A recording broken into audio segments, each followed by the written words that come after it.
Hey everyone, what is going on? Raven here, welcome back. Today we're going to be talking about the first Meg movie. And we're going to be talking about some of the things that they say were facts in the film, but were unfortunately not necessarily true. So, at the beginning of the movie, when we first see the Meg, so kind of the beginning-ish of the movie, they say the megalodons are between 70 to 90 feet long. This size is slightly exaggerated. Based on what we know about the ratio of tooth size to body length in modern great whites, the Meg is estimated to have been around 60 feet in length. Some of them can get a little longer than that, of course, a little taller. That's not necessarily false, but most would be between 50 and 65 feet. But they certainly, more realistically, should not have gone to 90 feet long.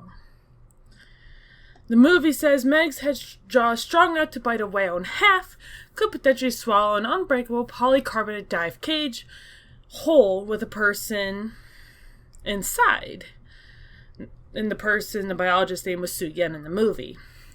Experts are completely skeptical about the Meg biting a whale in half, though their bite force is estimated to be between 24,000 to 40,000 pounds per square inch. A very, very small whale like a dolphin or something of that nature, yes, they could bite it clear in half. If they hit in the exact right spot, right between two vertebrae, they might be able to get that job done. But that's not very likely to happen. There's no doubt that they ate whales. We're not saying that. There are all sorts of whale fossils that have bite marks that have been from something larger like the Meg. We know they were strong, but that doesn't necessarily mean they could bite every single thing in half. The movie says the Megs can breach, not just to attack swimmers and floating docks, but completely out of the water to eat a smaller Meg on the deck of a boat. Experts say that they would have... First of all, Jonas and company would have needed a bigger boat. That small research vessel wouldn't have had a winch strong enough to raise any Meg aboard, or be floating soundly afterward. Some estimates of Meg's weight rival that of a blue whale at about 100 tons. It would have brought the boat down. So, can the Meg breach? Blue whales do, after all, and we have seen, especially if you watch Shark Week, we have seen great whites do the breaching method. Who doesn't love an airborne shark?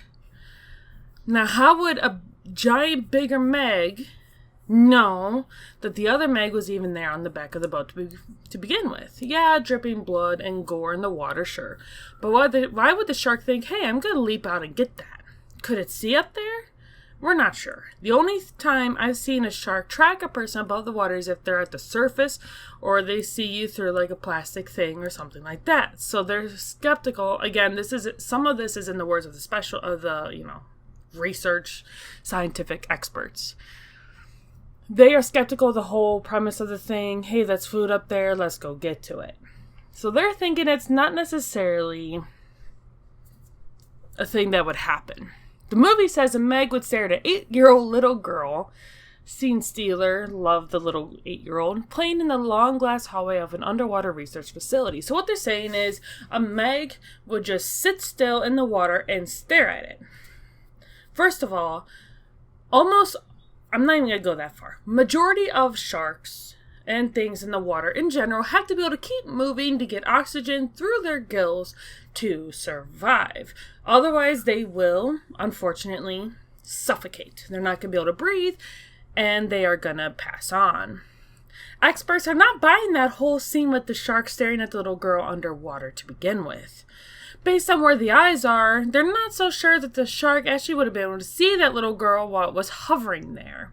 The eyes are on the side of the head, and I'm pretty sure that visual field doesn't go quite right in front of the nose like that. She's just happy that the shark didn't back up to gain momentum before leaving its bite marks in the glass.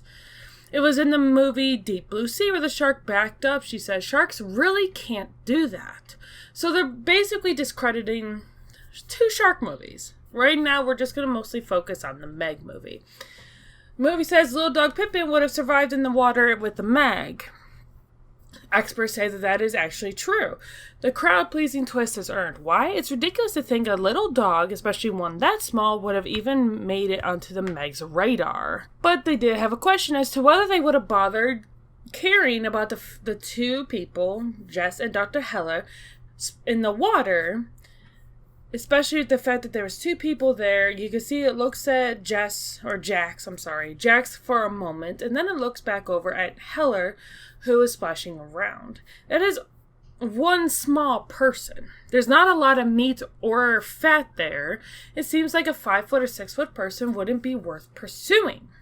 It'd be like a little bedtime snack at best. The movie says Jonas could kill the large Meg by slicing the length of its body with one man's sub, stabbing in the eye and letting the blood attract other sharks for a feeding frenzy. While we don't know how thick a female Meg shark's skin is, we do know that female sharks today have skin tough enough to withstand males grabbing onto them with their teeth during mating because we see those scars. While it is thick and durable, it is not impenetrable. In the movie world, sure. Driving by and splitting it open could be possible. Considering the size of the Meg, they imagined the sub would have caused a little flesh wound, but probably wouldn't have been quite enough to end its life. The speed at which the sharks came in to eat the Meg, like right after, was not realistic. They're not hovering and watching this big fight go on. They're not watching that. Whenever you see a smaller shark get chased off, is because it's afraid of the bigger shark, and they typically want nothing to do with it because they know the bigger shark will probably eat it. The movie says Meg is believed to have been extinct for more than 2 million years. Experts say the Meg is definitely extinct. Sorry for conspiracy theorists, or sorry for people that think it's alive. According to experts, the Meg is definitely gone. And it's been gone for probably more than 3 million years.